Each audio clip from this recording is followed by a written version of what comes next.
Well, it would appear that Carrie Look Lemieux, aka Kayla Lemieux, aka Busty Lemieux, you know, that humanoid with the enormous Z cup breasts, complete with blouse penetrating nipples.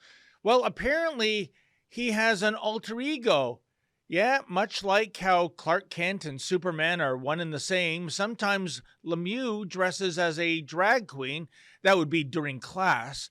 Other times he doffs his fake boobs and dons male haberdashery, when he's living his life out of the classroom.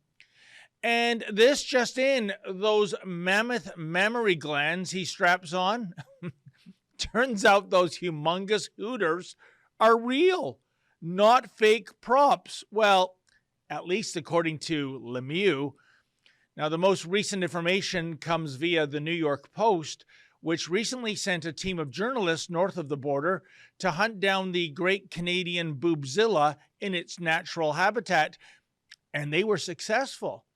First things first, it would appear that Lemieux, who we've been told by his woke enablers at the Halton District School Board, is allegedly transitioning from a male into a female.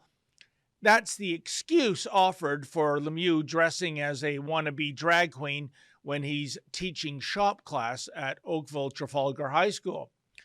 So how odd is it that when he's off the clock, off comes the wig, the makeup, and those pendulous breasts? Check out the following photos, folks. First, the husky fellow with a gray shirt and a blue vest. He doesn't really stand out from any other de rigueur dude you might happen across. Now check out this photo of Busty Lemieux sporting a new red and black ensemble as he heads to shop class. And the New York Post is adamant those two people are one in the same.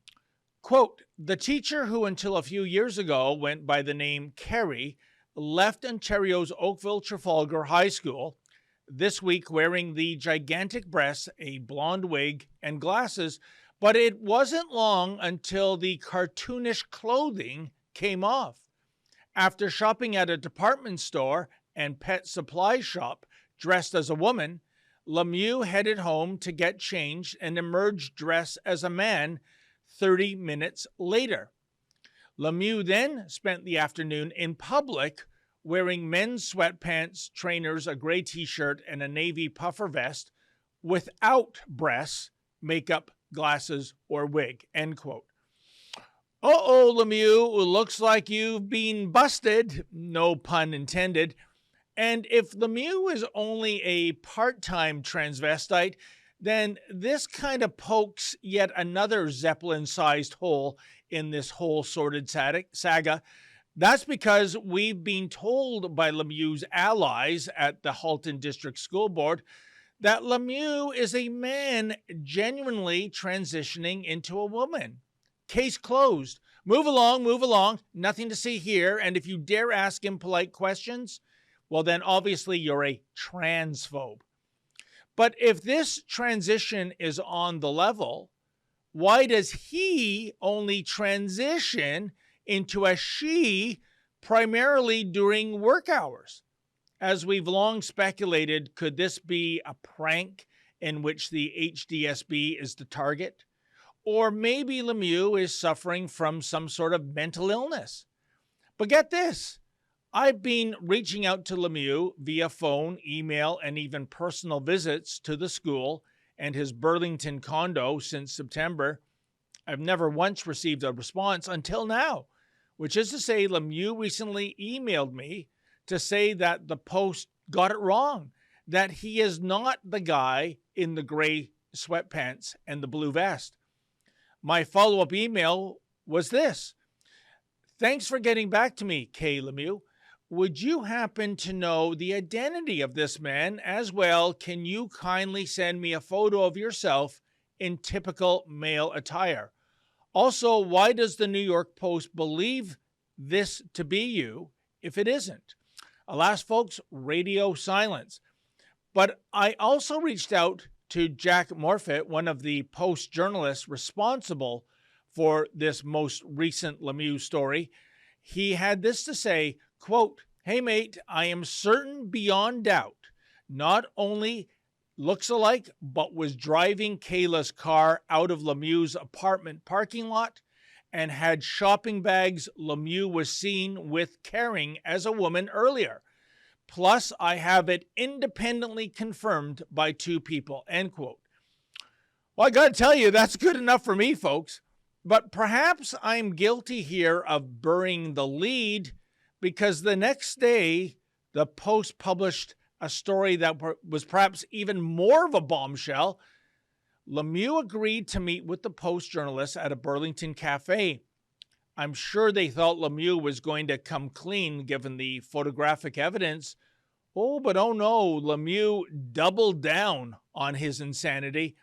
You see, he stated that not only does he not remove his breasts from time to time, but that those boobs are actually the real McCoy. That's right.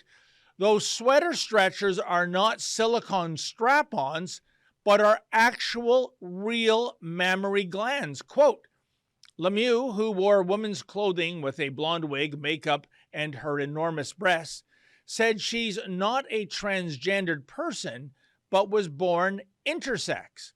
My condition is classified as gigantomastia, which can also be referred to as macromastia or breast hypertrophy, Lemieux said during a sit-down at a cafe in Burlington. It's rare, there's no doubt about it. It affects women on a very rare basis, but in my case, I believe that my doctor thinks because I have XX chromosomes as well, that has something to do with it. And hormone sensitivity to estrogen has caused it. When pressed for proof, Lemieux, who spoke in a soft, light-pitched voice with a pronounced Canadian accent, said she'd never received a formal diagnosis, end quote. Well, of course Lemieux didn't provide proof. Of course he didn't receive a formal diagnosis. That's because proof does not exist. That's because this affliction only afflicts biological women, not a dude pretending to be a woman. And seriously, does anyone on the planet, male, female, or other, believe this rubbish? That Lemieux developed Z-cup breasts at the age of 39?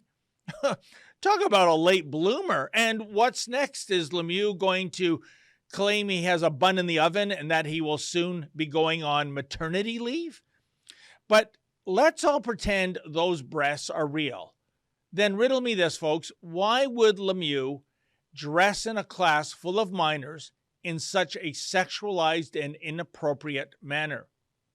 So now the question arises, are those pathetically politically correct and woefully woke educrats at the HDSB going to continue to protect this circus sideshow act now that Lemieux himself admits he's not a transgendered person?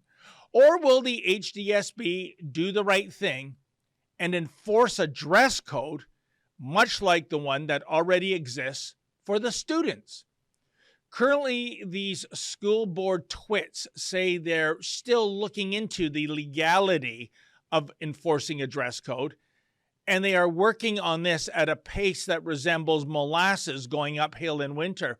Seriously, it's been more than 6 months already.